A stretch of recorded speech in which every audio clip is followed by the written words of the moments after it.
Most people think that if China completely stopped exporting tomorrow, the world wouldn't begin to suffer for another 3 weeks when warehouse inventories finally ran dry. That is an illusion. The first major cracks in the global economy would appear within 48 hours.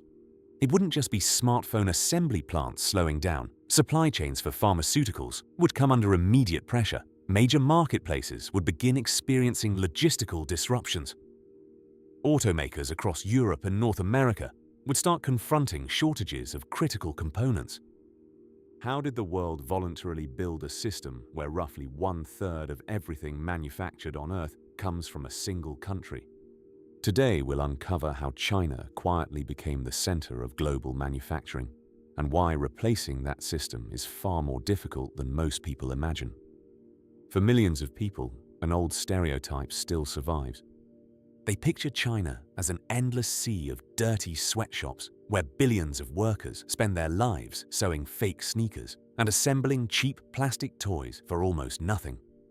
If that's the China you imagine, forget it. That country disappeared years ago.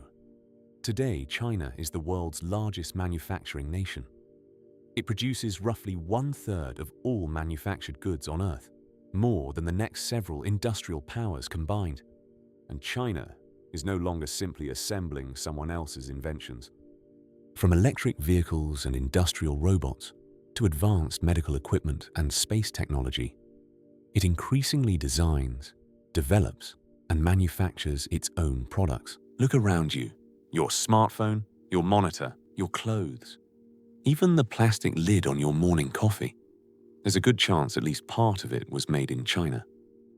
But the real trap is hidden much deeper than the label on the box. Even if a product is assembled in Germany, South Korea, Vietnam, or India, many of its critical components, specialty materials, industrial chemicals, or manufacturing equipment, often originate from Chinese suppliers somewhere deep inside the supply chain.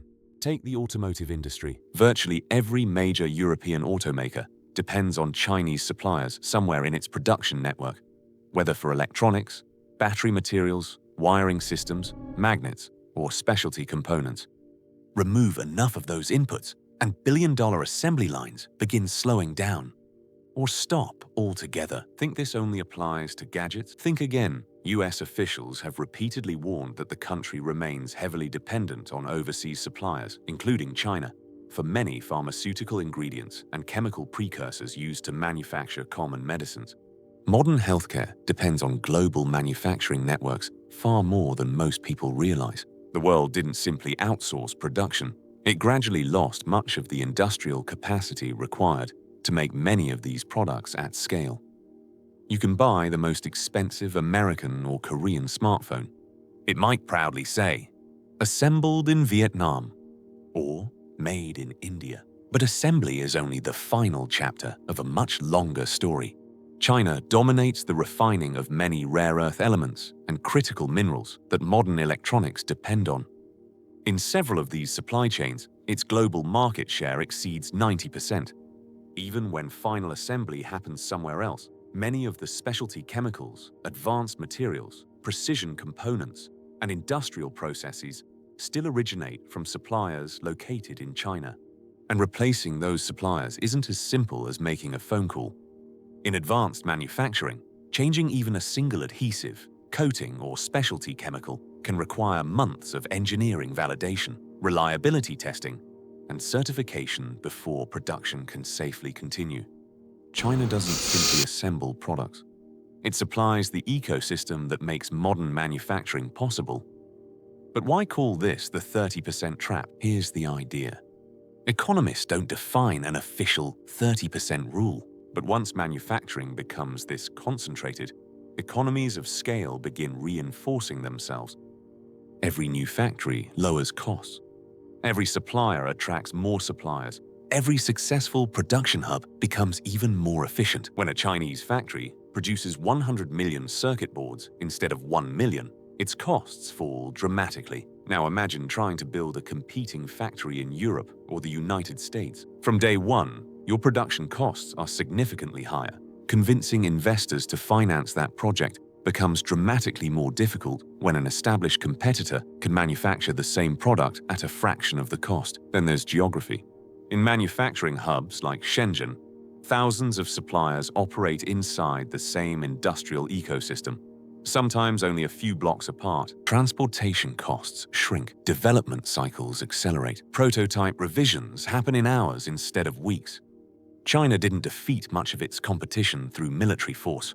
It won through efficiency, scale, and economics. It built an ecosystem that became incredibly difficult to reproduce elsewhere. And that's exactly why disruptions spread so quickly. Modern business follows a simple philosophy: just in time. Companies no longer fill gigantic warehouses with months of inventory. Inventory costs money, storage costs money, idle capital costs money. Instead, parts arrive almost exactly when they're needed. Picture global trade as one enormous conveyor belt stretching across the oceans. At every moment, millions of containers are moving through that system. If China's largest ports suddenly stopped operating for just a couple of days, that conveyor belt wouldn't simply pause. It would begin falling out of sync. Empty containers wouldn't return where they were needed. Loaded containers would miss connecting ships. Schedules would collapse. Ports would become congested. The first major cracks would appear within 48 hours. Electronics manufacturers would feel them first. Automakers would follow. Then logistics companies around the world would begin realizing that ships, trucks, warehouses, and factories were no longer synchronized. The problem wouldn't be that the world had no goods. The problem would be that the entire system had lost its rhythm. For decades, the global economy tied an extraordinary number of critical supply chains to one manufacturing powerhouse. And today, that manufacturing powerhouse is China. Now, governments across Europe and North America are trying to rebuild domestic manufacturing. But economic reality doesn't change overnight.